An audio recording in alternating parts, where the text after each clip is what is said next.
చిట్టి చిలకమ్మ అమ్మ కొట్టిందా? తోటకెళ్ళావా? పండు చెక్కావా? గుడ్లు పెట్టావా? గుడ్లు కమ్మయ్యావా?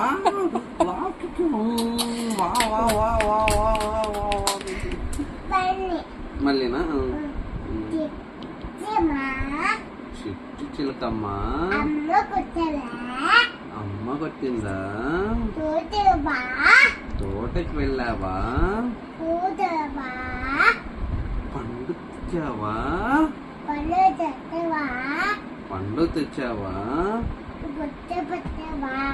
గుట్లో పెట్టావా? గుట్టుకొని మింగావా?